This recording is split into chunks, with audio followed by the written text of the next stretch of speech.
Ama füccar ve eşrar olan diğer güruh ise, haddi bulu ile şu alem sarayına girdikleri vakit, bütün vahdaniyetin delillerine karşı küfür ile mukabele edip ve bütün nimetlere karşı küfran ile mukabele ederek ve bütün mevcudatı kıymetsizlikle kâfirane bir ittiham ile tahkir ettiler ve bütün esma-i ilahiyenin tecelliyatına karşı red ve inkar ile mukabele ettiklerinden, az bir vakitte nihayetsiz bir cinayet işlediler. Nihayetsiz bir azaba müstehak oldular. Evet, insana sermaye-i ömür ve cihazat-ı insaniye mezkür ve zayıf için verilmiştir. Ey sersem nefsim ve ey pür heves arkadaşım! Aya, zannediyor musunuz ki vazife-i hayatınız yalnız terbiye-i medeniye ile güzelce muhafaza-i nefs etmek, ayıp olmasın, batın ve fercin hizmetine mi münhasırdır? Yahut zannediyor musunuz ki hayatınızın makinesinde derc edilen şu nazik letaif ve maneviyat ve şu hassas aza ve alat ve şu muntazam cevarih ve cihazat ve şu mütecessis havas ve hissiyatın gayi yeganesi, şu hayat-ı faniyede nefs-i rezilenin, hevesat-ı süfliyenin tatmini için istimaline mi münhasırdır? Haşa ve kella! Belki vücudunuzda şunların yaratılması ve fıtratınızda bunların gaye-i ithali iki esastır. Biri, Cenab-ı Mün'im-i Hakîkî'nin bütün nimetlerinin her bir çeşitlerini size ihsas ettirip şükrettirmekten ibarettir. Siz de hissedip şükür ve ibadetini etmelisiniz. İkincisi, aleme tecelli eden Esma-i Kutsiye-i İlahiyenin bütün tecelliyatının aksamını birer birer size o cihazat vasıtasıyla bildirip tattırmaktır. Siz dahi tatmakla, tanıyarak iman getirmelisiniz. İşte bu iki esas üzerine kemalat-ı insaniye neşv-ü nema bulur. Bununla insan, insan olur. İnsaniyetin cihazatı, hayvan gibi hayatı dünyeviyeyi kazanmak için verilmemiş olduğuna şu temsil sırrıyla bak. Mesela, bir zat bir hizmetçisine 20 altın verdi, ta mahsus bir kumaştan kendisine bir kat libas alsın, o hizmetçi gitti, o kumaşın alasından mükemmel bir libas aldı, giydi.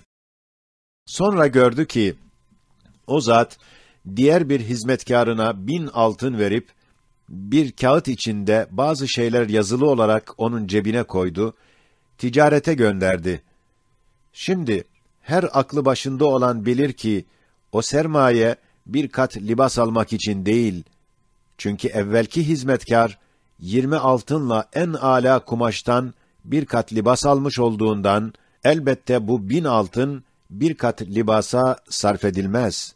Şayet bu ikinci hizmetkâr, cebine konulan kağıdı okumayıp, belki evvelki hizmetçiye bakıp, bütün parayı bir dükkancıya bir kat libas için verip, hem o kumaşın en çürüğünden ve arkadaşının libasından 50 derece aşağı bir libas alsa, elbette o hadim, nihayet derecede ahmaklık etmiş olacağı için, şiddetle tazip ve hiddetle tedip edilecektir. Ey nefsim ve ey arkadaşım! Aklınızı başınıza toplayınız. Sermaye-i ömür ve istidad-ı hayatınızı hayvan gibi, belki hayvandan çok aşağı bir derecede şu hayat-ı faniye ve lezzet-i maddiyeye sarf etmeyiniz. Yoksa sermayece en âlâ hayvandan 50 derece yüksek olduğunuz halde, en ednasından 50 derece aşağı düşersiniz. Ey gafil nefsim! Senin hayatının gayesini ve hayatının mahiyetini, hem hayatının suretini, hem hayatının sırrı hakikatını, hem hayatının kemâl-i saadetini bir derece anlamak istersen bak. Senin hayatının gayelerinin icmali 9 emirdir. Birincisi şudur ki, senin vücudunda konulan duygular terazileriyle rahmet-i ilahiyenin hazinelerinde iddihar edilen nimetleri tartmaktır ve külli şükretmektir. İkincisi, senin fıtratında vaz edilen cihazatın anahtarlarıyla Esma-i Kutsiye-i İlahiyenin gizli definelerini açmaktır. Zat-ı akdesi o esma ile tanımaktır. Üçüncüsü, şu teşrigâh-ı dünyada, mahlukat nazarında, Esma-i İlahiyenin sana taktıkları garip sanatlarını ve latif cilvelerini bilerek hayatınla teşhir ve izhar etmektir. Dördüncüsü, lisan-ı hal ve kalinle Halık'ının dergâh-ı rububiyetine, ubudiyetini ilan etmektir. Beşincisi, nasıl bir asker, padişahından aldığı türlü türlü nişanları, resmi vakitlerde takıp, padişahın nazarında görünmekle, onun iltifatat-ı asarını gösterdiği gibi, sen dahi Esma-i İlahiyenin cilvelerinin sana verdikleri letaif-i insaniye murassaatıyla bilerek süslenip, o şahid-i ezeliğinin nazar-ı şuhud ve işhadına görünmektir. Altıncısı, zevil hayat olanların tezahürat-ı hayatiye denilen halıklarına tahiyyatları ve rumuzat-ı hayatiye denilen sanilerine tesbihatları ve semerat ve gayat-ı hayatiye denilen vahibül hayata arz-ı ubudiyetlerini bilerek müşahede etmek, tefekkür ile görüp şehadetle göstermektir.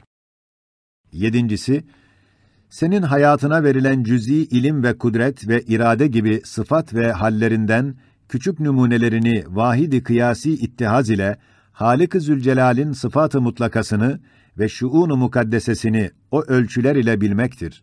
Mesela sen, cüz'i iktidarın ve cüz'i ilmin ve cüz'i iraden ile bu haneyi muntazam yaptığından, şu kasr-ı âlemin senin hanenden büyüklüğü derecesinde, şu âlemin ustasını o nispette kadir, alim, hakim, müdebbir bilmek lazımdır. Sekizincisi, şu âlemdeki mevcudatın her biri, kendine mahsus bir dil ile Halık'ının vahdaniyetine ve Sani'nin rububiyetine dair manevi sözlerini fehmetmektir.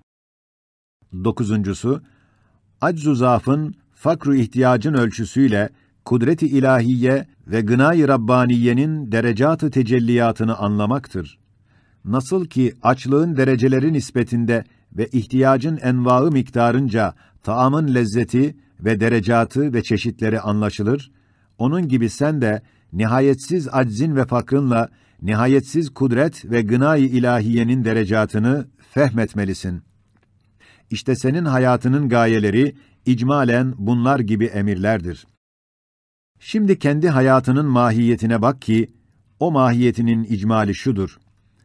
Esma-i İlahiye'ye ait garaibin fihristesi, hem şuun ve sıfat-ı ilahiyenin bir mikyası, hem kainattaki alemlerin bir mizanı, hem bu alem-i kebirin bir listesi, hem şu kainatın bir haritası, hem şu kitab-ı ekberin bir fezlekesi, hem kudretin gizli definelerini açacak bir anahtar külçesi, hem mevcudata serpilen ve evkata takılan kemalatının bir ahsen-i takvimidir.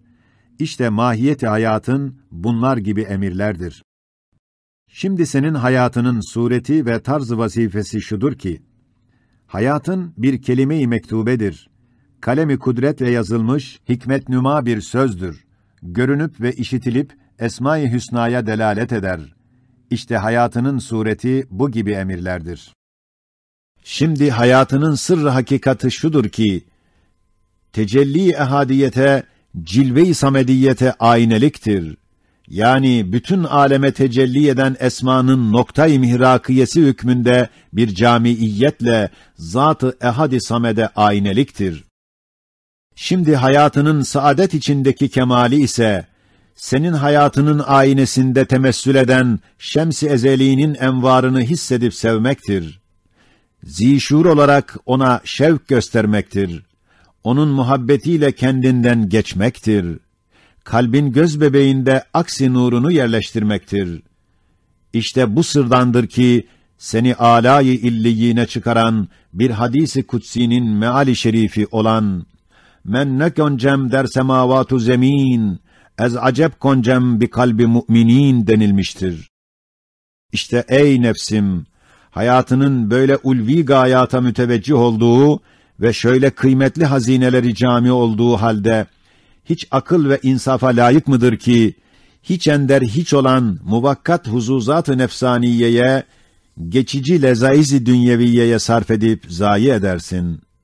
Eğer zayi etmemek istersen, geçen temsil ve hakikata remzeden وَالشَّمْسِ وَضُحَاهَا وَالْقَمَرِ إِذَا تَلَاهَا وَالنَّهَارِ إِذَا جَلَّاهَا وَاللَّيْلِ إِذَا يَغْشَاهَا وَالسَّمَاءِ وَمَا بَنَاهَا وَالْأَرْضِ وَمَا طَحَاهَا وَنَفْسٍ وَمَا سَوَّاهَا فَأَلْهَمَهَا فُجُورَهَا وَتَقْوَاهَا قَدْ أَفْلَحَ مَنْ زَكَّاهَا وَقَدْ خَابَ مَنْ دَسَّاهَا suresindeki kasem ve cevabı kasemi düşünüp amel et.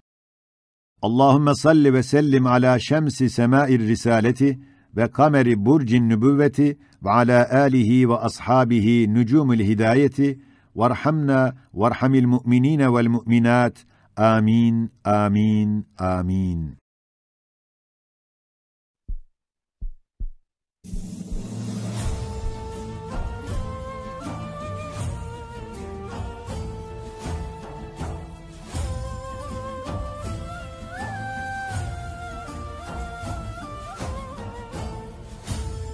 Kanalımıza abone olarak sitemizin gelişimine katkı sağlayabilir, gelişmelerden haberdar olabilirsiniz. Videoları paylaşarak muhtaç gönüllere girebilirsiniz.